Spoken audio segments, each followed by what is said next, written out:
Beni belalara salan sen deme, özümün dostummuş, sirdaşım imiş.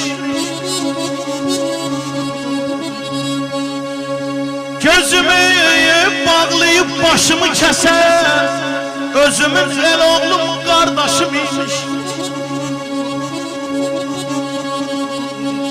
Bir afet yolumdan qaytarır beni, elə bil dünyadan kopardır beni. Gördüm bir daşkın sel aparır beni, sen deme özümün göz yaşım imiş.